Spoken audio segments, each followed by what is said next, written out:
All right, so thank you so much for joining. This is our third presentation for this year, IALS. So IALS, we call the Institutional Assessment Learning Series. We had this started, I believe, last year, and this is our second time doing this. The idea behind this is to make sure that we create a community like this one, where we come and talk about assessment and talk about some of those things that we can help uh, you know, one another in improving as it relates to planning and reporting on our assessment plan and report. So today happens to be my time and to do this. And I'm going to be talking about how can we improve our measures and our criteria statement. So as you can see on the screen, I am Garmondyu Whorway, and I work here in the Office of Assessment as the assessment coordinator. I work closely with Director Basil Kotova, and together we usually, for some of you who deal with our office, you usually reach out to us, and this is the phase, probably it's virtually now, but this is the phase that kind of reply to some of your emails at time. Um, so with not much to do to waste your time, we go into that presentation. So while preparing for this, I was kind of looking over some materials, resources out there in order to prepare for this. And I was reading one of those renowned scholar in the field of assessment, institutional assessment, Lena Suskid, and this kind of really spoke to me, especially in relation to what we're going to try to do here today, which is trying to know exactly what we need to do when it comes to creating our measure and criteria statement. So this, the code is like the code states any tax we face is less daunting if we understand exactly what we had to do. And assessment is no exception. So what we're trying to do, or what we're going to be trying to attempt to do yet, is to actually understand what exactly we need to do when it comes to creating our measure statement and our criteria statement. So to do that, we are going to be covering this content area. We're going to be covering the description of direct and indirect measures. I kind of believe this is, this is kind of a repetition for anyone who's been around assessment, but it's always good to remind ourselves. And we're going to look at some examples of what a direct measures is, both for academic unit, administrative, and support units, academic programs that we call it, and administrative and support units. We will do the same for indirect for the three categories, and then two categories actually. And then we will look at descriptions. We'll have a description of criteria. Uh, the three that we mostly use at MSU, but we'll actually narrow for today's presentation, we'll narrow down on benchmark and we'll look at the application of benchmark appropriately in our criteria statement. And let me say before I move further, if you have questions, if you have comments or something as I go along and you want to jump in, please feel free to do that. Um, this is about everyone. So you can stop me, if I said something you didn't understand, you want me to repeat myself, please feel free to also do that as well.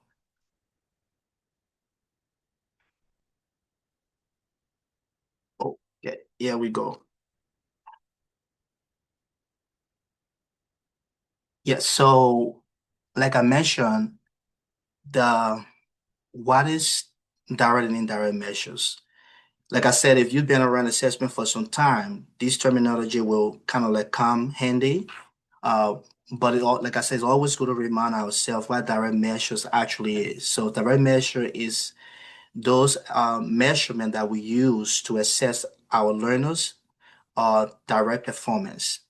Those direct measures, and we're going to talk about a few examples later, and indirect are those we consider as perceptional data or reflection data, where we assess learner experiences or the effectiveness of a service or program.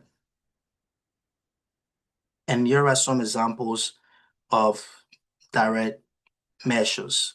So when you look at this table, that I try to do here is to have the academic program is this on my left. I'm trying to get, okay, there we go. The academic program is over here, and we have the administrative and support units there. Um, I'm not good at this, but I try. Yeah, so the academic program, and then we have the administrative and support units. So academic programs, these are some of the types of direct measures that we use. If you ever been into sport, you will actually kind of notice that these are the ones that usually come up. So for example, we have course embedded assessment. So course embedded assessment are basically our tests, our quizzes, our reports or essay that are given to students or our learners. Cumulative experiences are basically midterm, final exam, final project presentation, and just as the term actually depicts, cumulating experiences has to do with usually, you might think of it as a summative assessment, but it's usually that experience that students going to have as the result of cumulating other, bits and pieces of different activities. And then we also have licensure certification. We have qualifying exams. And then examples of that would be the same, licensure exam, comprehensive exam, professional exams. Um, and then we have performance and evaluation report. This has to do with mostly internship. Examples of that will be internship evaluation, behavior observation, clinical evaluations. So you want to think about programs that have a lot of internship, placement, uh, clinical evaluation. The one that probably would just come to mind looking at this would be maybe the School of Nursing, that, deal with students out there. I mean, have students that go for clinical and things like that. And then for the administrative and support units, we have tab like performance matrices, we have benchmarking, audit and compliance, we have timeless metrics, professional development tests. So again, these are examples of each of these steps. And for performance metrics, this is basically looking at numbers of users. Let's say you run a system, maybe there could be a system that looks at maybe retention, or a system that looks at maybe setting input of participant and output. So performance metrics could look at that number of training. If your program conducts training, performance metrics could also look at that. It falls on the performance metrics as a type of direct measures. And then we have a statistical report. We could be looking at programs that deal with compliance issues and creating annual reports to meet with setting maybe federal, local, or internal compliance standards. And timeless matrices could look at average service time. Maybe, not programs, but units that actually provide services to students or provide services that has to do with meeting those services according to a specific time frame. Could look at this step as a of direct measures as a good one to use. And then professional development tests, pre and post training tests is kind of a straightforward in this case.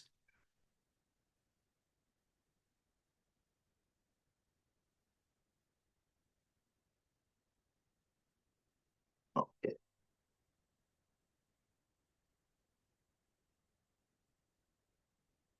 Oh, okay. It looked like my pen just messed everything up. Okay, so here we go. Um, so for indirect measures, we have academic programs again. So we have it all separated in academic programs as well as departments and units. Now, let me say this before I go further. This table is something we already have it in the Office of Institutional Assessment. And if you need it, we have a full length of this table with even more examples. So these are just kind of pieces of that I picked up for this presentation. And if you need, the full table, I will definitely be happy to direct you to that as well. Okay, this is what I was looking for. Yeah, so we have for academic program, we have surveys, Example of that would be, generally student surveys, interviews and discussions, student achievements, and these are examples of that.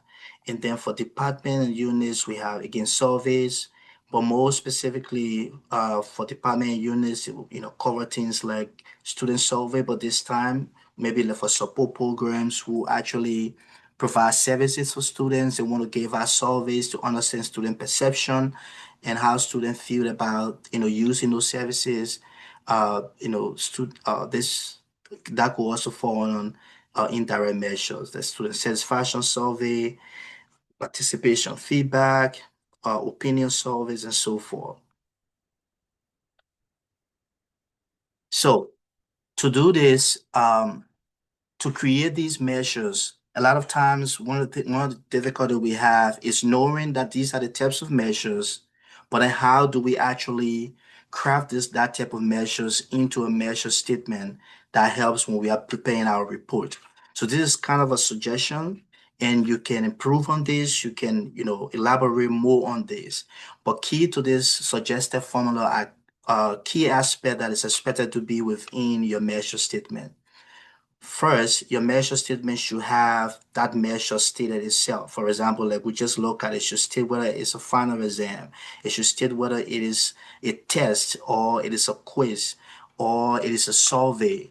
It should also state what skills, knowledge, or behavior is expected to students or learners are expected to acquire once or you are testing for. Sorry, you are testing for when you actually carried out this measurement and the results. And these are all synonyms. You can add to them: measures, assess, examine. You can add, this. You can increase to and then synonyms that best suit you. But this is the idea, so it should kind of be written this way: results, measure, assess, examine.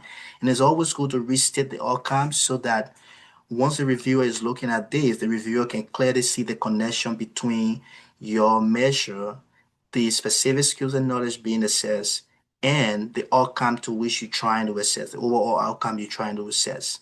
So a practice of that I have here, just two of kind of examples, would be the final project requires student to use. So our measure here is the final project.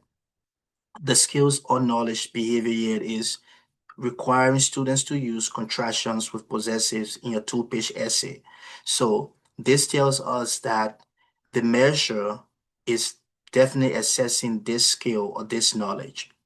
And this knowledge, the assessment of this knowledge actually measure or as overall assesses this student outcome, this program learning outcome, sorry, which is student demonstration of effective written communication.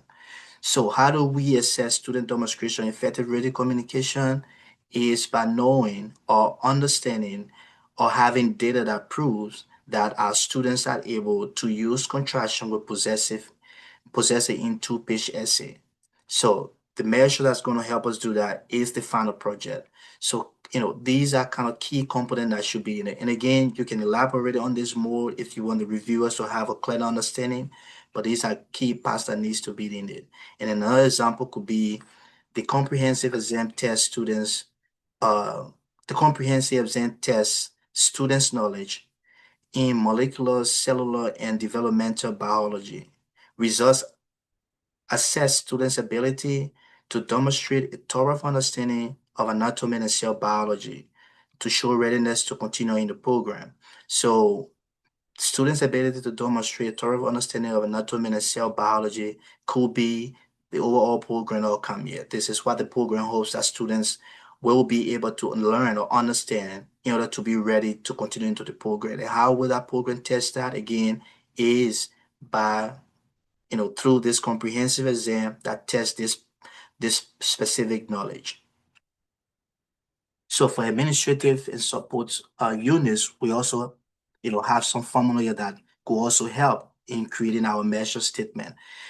Again, this is not, I like to say a gospel because I'm a Christian, but this is kind of a suggestion and you can develop on it. But key is making sure that you have these components that are color coded into your measure statement. The first thing is to make sure that your performer is stated. You see, unlike the academic program, usually we always work with, students. So it's like students and students always. But for administrative and support units, our audience could be different. And those who will perform or carry out our measurement will also be different depending on the unit or support service or support units we are talking, the administrative or support units that we are talking about. So it's always important to state who's going to be performing this task and what that measurement will be and what specific performance indicators. So for academic program, we talk about um, specific skills, behaviors, knowledge. But in the case of administrative and support services or units, we are more focused on performance indicators. What are those things that tells us that we are achieving our specific outcome or that our specific outcome is being shown to be accomplished?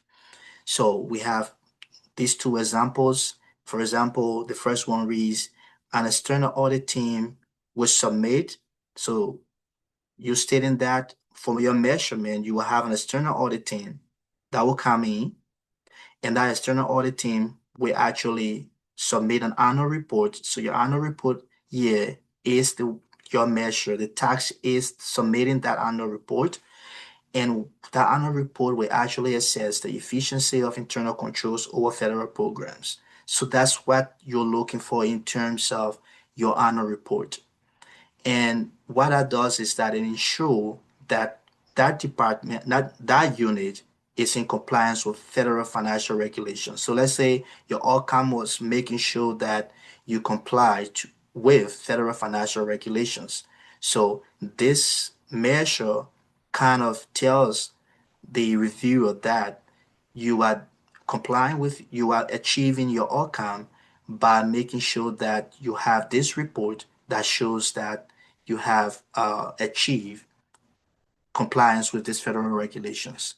And another example could be clients will complete a survey about their experience using the shuttle to assess the effectiveness of campus transportation services to support the promotion of campus shuttle services. So this could be used for maybe campus transportation. It could be used for anything related to faculty use or students use, and can just name it from there.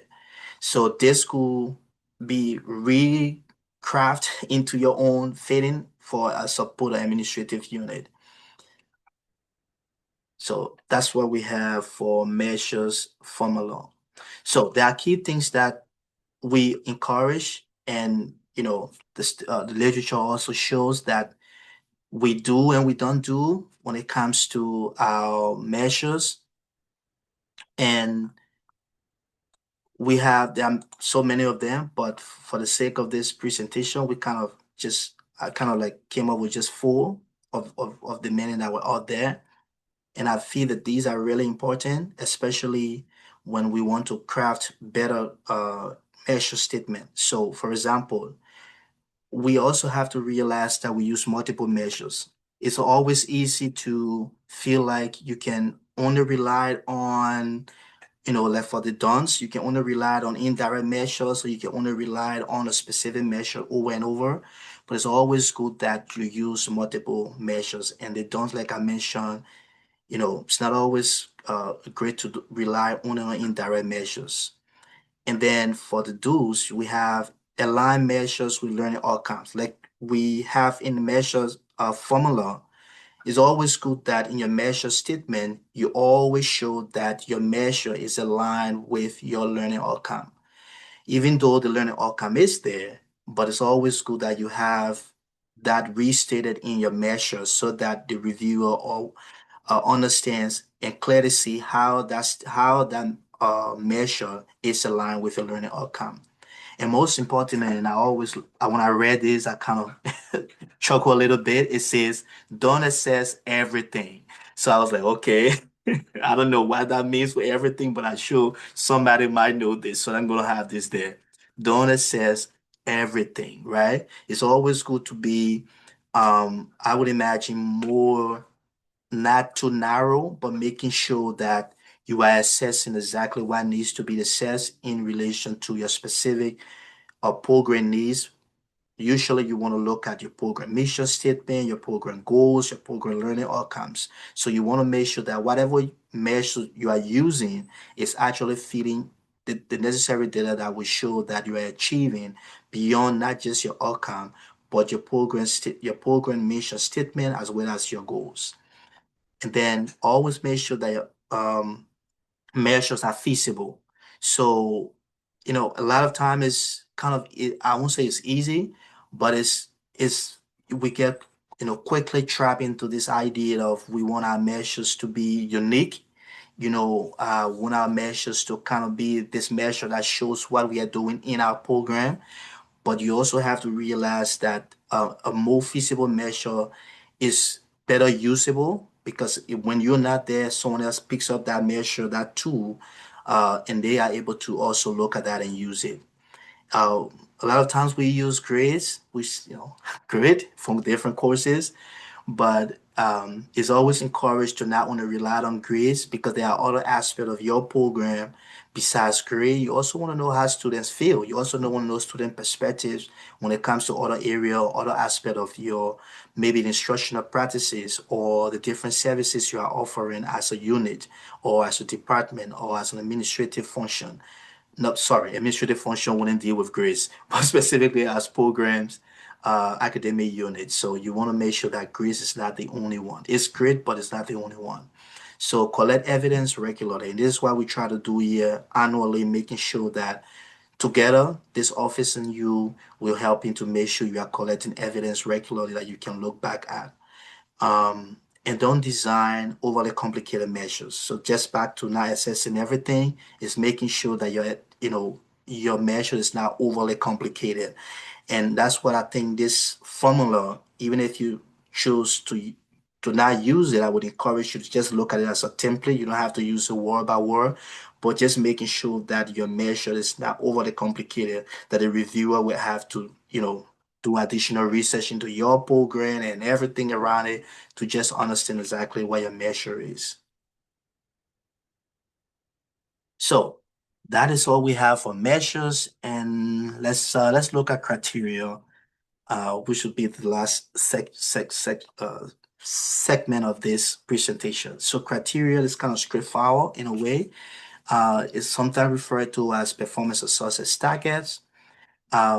It is referred to as a desired level of performance or that specific value that you attach for each measure.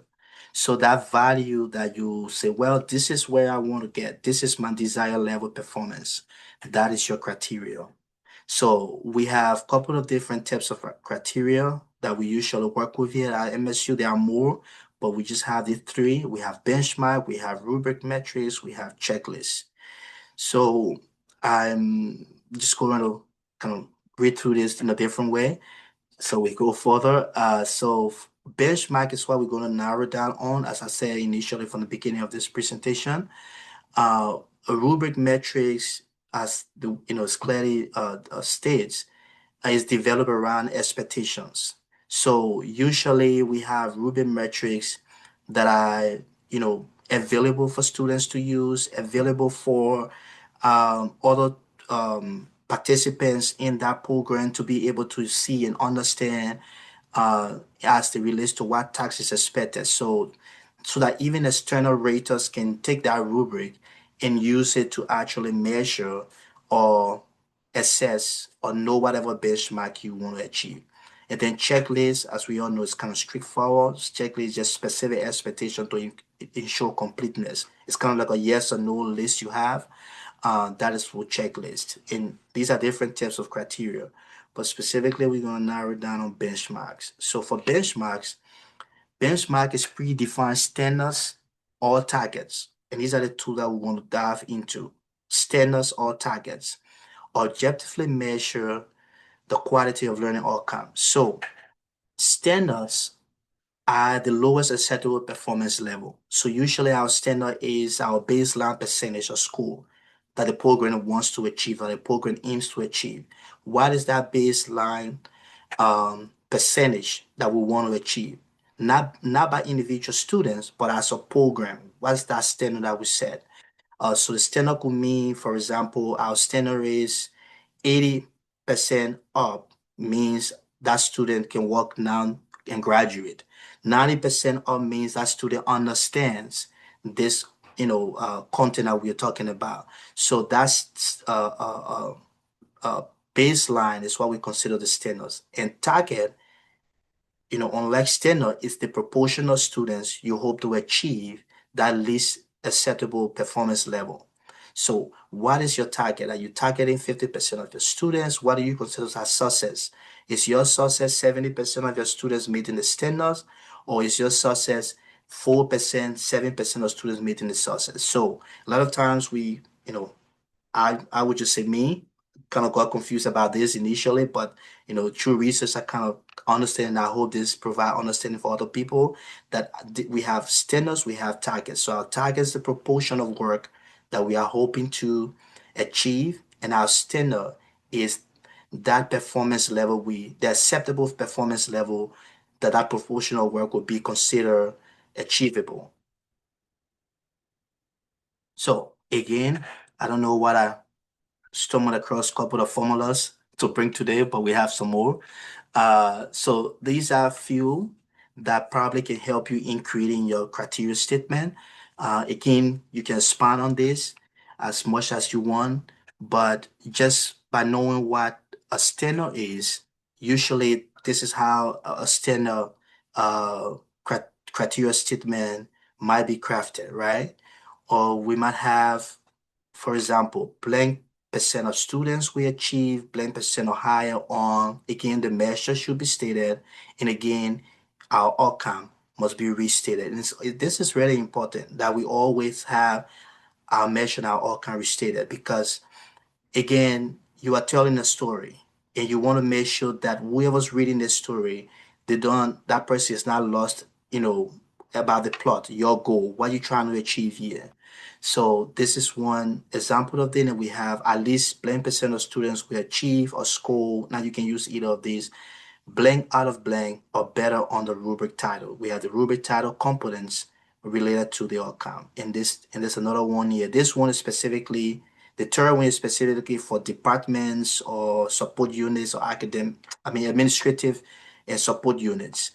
Blank percent of the measure will achieve or show this percent or higher on the performance indicators. You remember, we have performance indicator for our measure for administrative units. So measure performance indicator is the thing for administrative and support units. And then our outcome is restated. So I kind of have a couple of examples here. And this one reads, 85% of students will achieve or score 75% or higher. So of course, our standard is stated over here, right? 75% or higher. 85% is the target, but the standard must be stated, right? 85% or higher on the final exam. And if we have that, then that aligns with our outcome, which is students' demonstration of effective written communication. So once we meet these standards and these targets of students, we can be assured that our outcome has been achieved. The same with administrative and support units. We have 90% of the reports. So again, I have this example before, our annual reports, 90% of that annual report submitted should be able to show that 95% or higher efficiency, indicating a strong internal controls for federal programs, which will ultimately demonstrate compliance with federal financial regulations.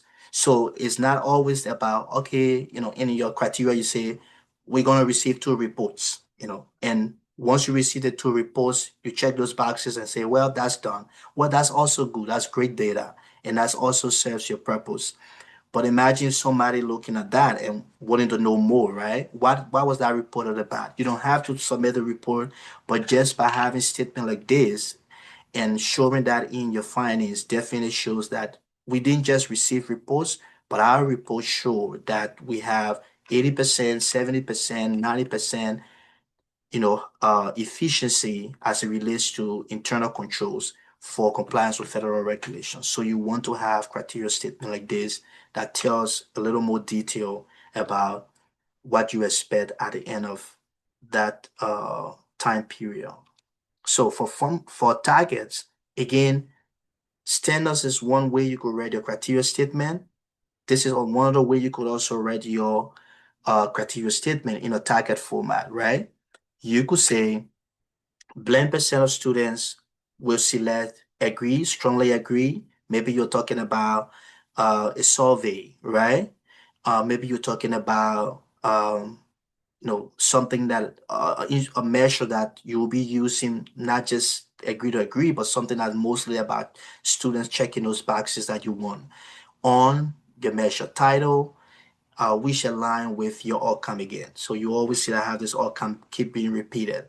And then the second one, which is um, uh, kind of allocated here for administrative and support units, is blend percent of the audience will either comply, not comply. You can use any of these a phrase here, not comply, use, not use, attend, not attend, depending on what you're trying to achieve.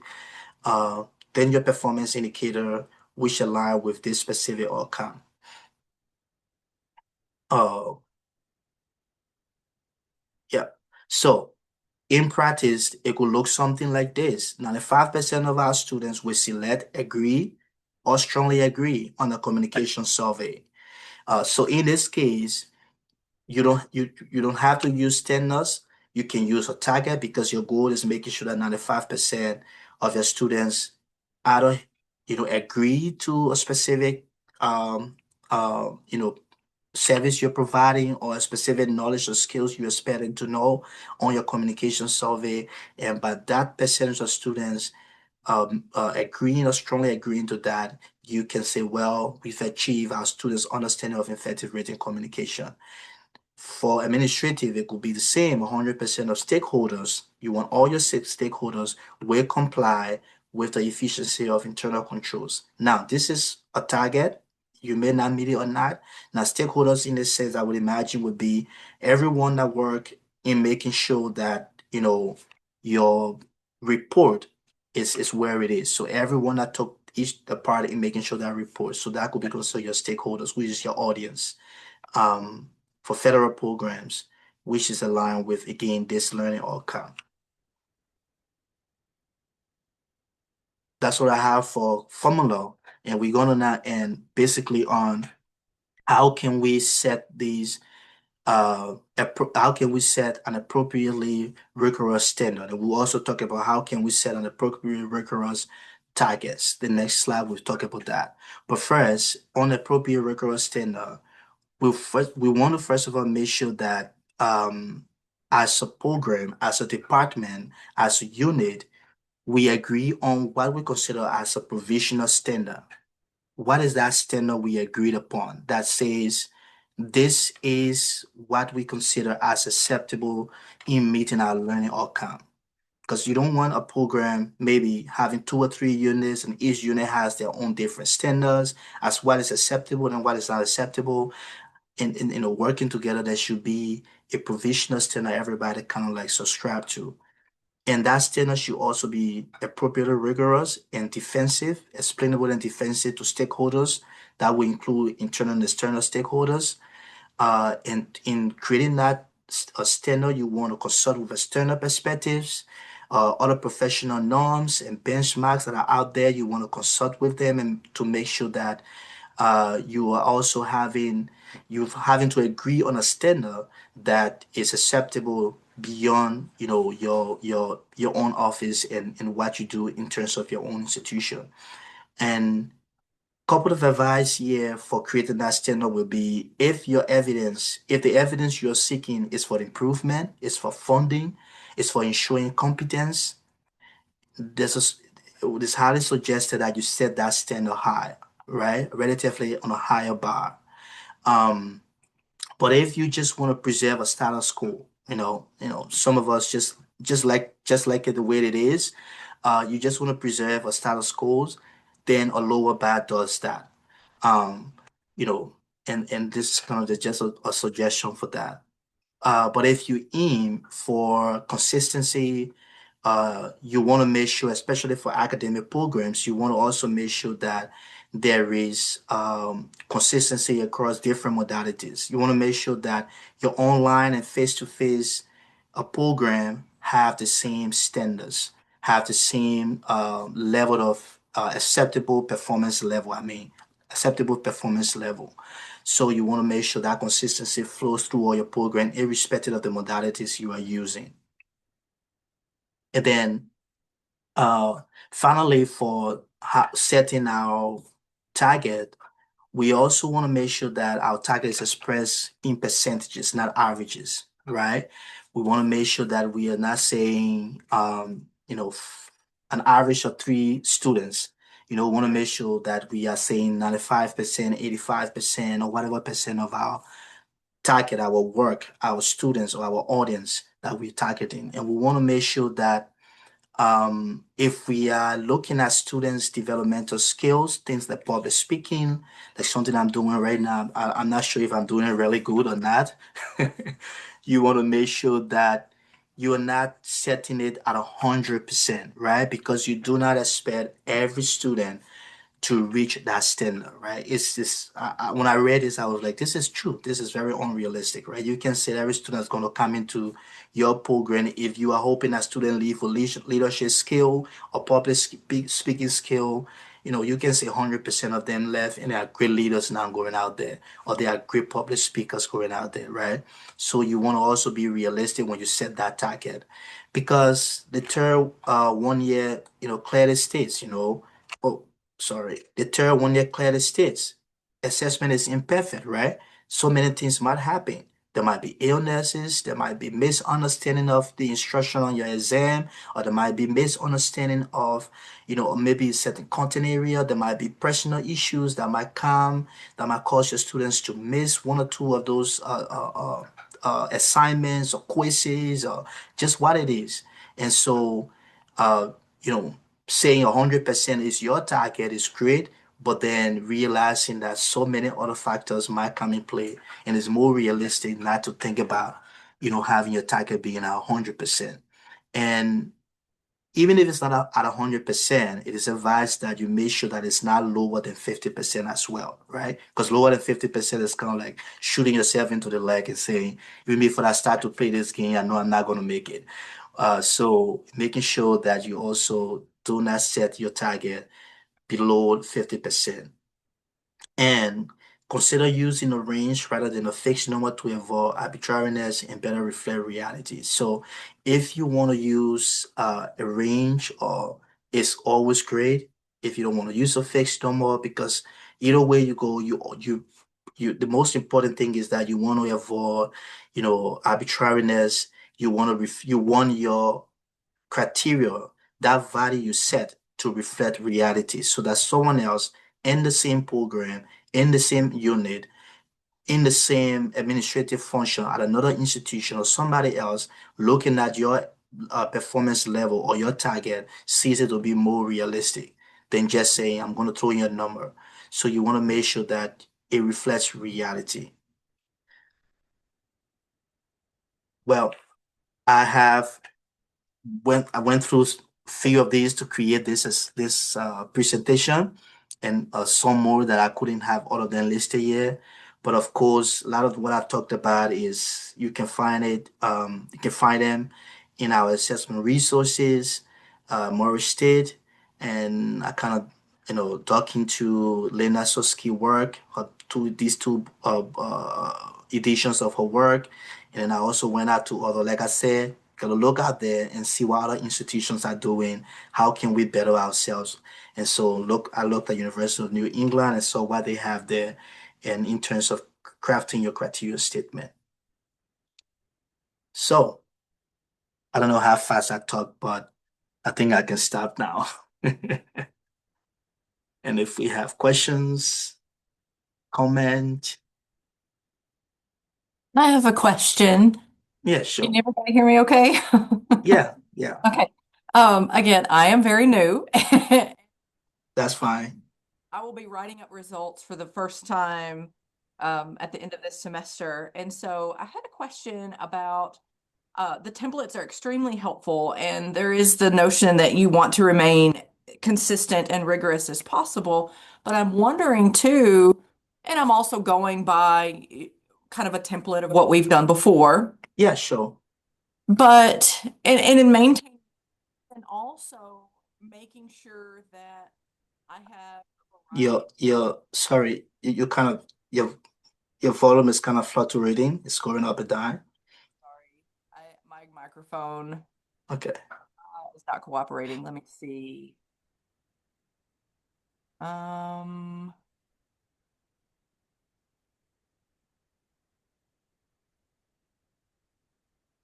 I think this is the best microphone I have. Okay. Sorry, Yeah, this is fine. Go ahead. cut out. So, in maintaining consistency, but also I think measuring unique areas or areas that we may have overlooked before. And so, how do you balance? And I'm afraid of being too repetitive. I Mm-hmm. feel like that is kind of a red flag. And so, how do you balance consistency and using the templates and rigor with looking at unique areas or switching up your criteria and benchmarks? Does that make sense? Yeah, so you want to make sure that you are not changing too much in essence. That's what you're saying, right? At the same time, you also want to make sure that you are exploring um, other measures because we mentioned that it's always going to use multiple measures. You want consistency, you want rigorous, but at the same time, you want to try other things. And I think that's a good thing. That's a good approach. The only thing that I'll say is that is all especially for assessment, you want to make sure that changes are informed by your data, right? You want to make sure that those changes, whether it is the measure, whether it's your criteria, whether it's your outcome, those changes have been informed based on data. And those data will probably be prior when that measure was used before. You want to look at what was the data. You want to look at the analysis and results. What was said about it. You want to go back to prior reports and look at comments from the reviewers. And you want all of that to inform in whether using that, changing it, exploring your new options. And at the same time, even if you have all good for a measure, you can still try something new, right? It's always okay to say, you know what, we've been hitting our target with this measure consistently, and I think it's let me try something and see what happens, right? But again, it also has to, like I said, it comes down to your outcome, right? Whatever measures you choose, whether it's the same or the old one, how does it feed into you having the appropriate data that shows you actually measure those behavior that you wanted to measure for your outcome? I don't know if that answers it well, but Yes, thank you. That helps a yeah, lot. yeah.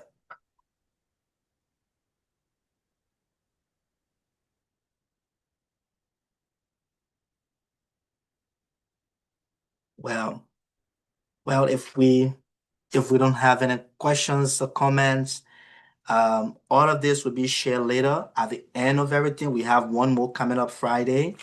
One more. Let me see if I can. Yeah, we have one more coming up Friday, and they all will be shared. That would be using current results to improve curriculum alignments. That would be Dr. Garfield Laws. He's going to be talking about that. And so when everything is done, we're going to share these slides and videos that will be out there. You can always revisit them. And if something that I said there that you're not too happy with, you can email me and say, I rewatched the video and I'm not too happy with you. And well, I can buy you a coffee to calm you down if that helps. But I'm so happy that you all joined, and well, I look forward to, you know, is this it, Janelle, right? Yes, that's correct, Jenny Lee. Yeah, Janelle. Yeah, I look forward to, you using the resources that we have here at the office and reaching out to us in a way that we can help. We'll be happy to do that. So thank you, everyone, and have a great rest of the day. Bye.